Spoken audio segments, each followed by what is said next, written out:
அன்புள்ள மிதுன ராசி அன்பர்களே, ராசியில் புதன், சூரியன், 2 குரு, 3 கேது, சுக்கிரன், 9ஆம் இடத்தில் ராகு, 10 சனி, விரய ராசியில் செவ்வாய் இருக்கிறார்.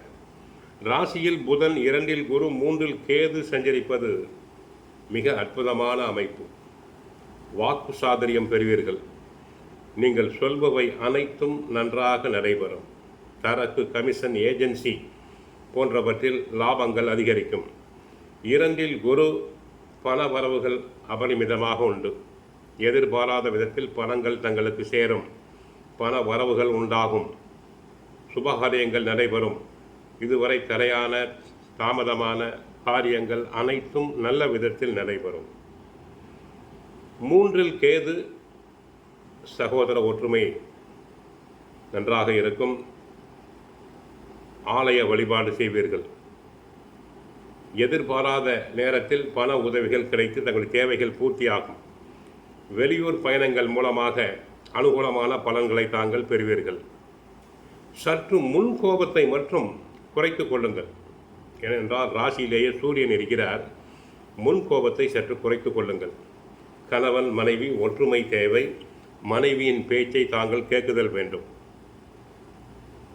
போற்ற முதலை எடுக்கக்கூடிய யோகம் தங்களுக்கு உண்டு. வாடிக்கையாளர்களின் தேவைகளை தாங்கள் பூர்த்தி செய்வீர்கள். மாணவ மாணவியர்கள் நன்றாக படிப்பர். நல்ல மதிப்பெண்களை பெறுவர். போட்டித் தேர்வுகளில் கலந்து கொண்டு பரிசு பாராட்டுதல்களை பெறலாம். சிலர் உயர்கல்விக்காக வெளி மாநிலங்கள், வெளிநாடுகளுக்கு சென்று வரக்கூடிய வாய்ப்பு உண்டு.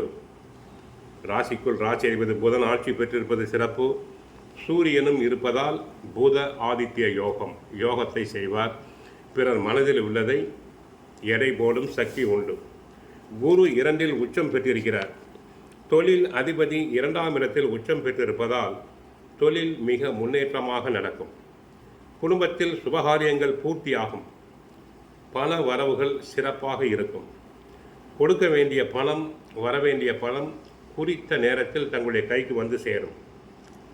கணவன் மனைவி கருத்து வேற்றுமை நீங்கும். இருந்தாலும் பேச்சில் கவனமாக பேசுங்கள். முக்கியஸ்தர்களின் தொடர்புகள் உண்டாகும். அதன் மூலம் உங்கள் பிரச்சனைகள் அனைத்தும் விலகும். தந்தை வழி உறவுகளில் கவனம் தேவை. சில தவிர்க்க முடியாத தாமதங்கள் ஏற்படும். ஏனென்றால் சனி 10 இருக்கிறார். ராசிக்குள் சூரியன் இருக்கிறார். அலைச்சல், சிறு உடல் உபாதை தங்களுக்கு உண்டாகும். நேரத்துக்கு சாப்பிட முடியாது.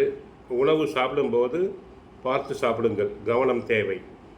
வெளியூர் பயணங்கள் அதிகரிக்கும். வெளியூர் பயணத்தின் போது தாங்கள் கவனமாக இருங்கள். கோவிலுக்கு சென்றால் கிருஷ்ண பகவானை வழிபடுங்கள். தினமும் சுந்தரகாண்டம் பகவத்கீதை பாராயணம் செய்யுங்கள். நன்மைகள் அதிகரிக்கும். வாழ்க வளமுடன். மங்களம் உண்டாகட்டும். ஹரே கிருஷ்ணா, ஹரே கிருஷ்ணா.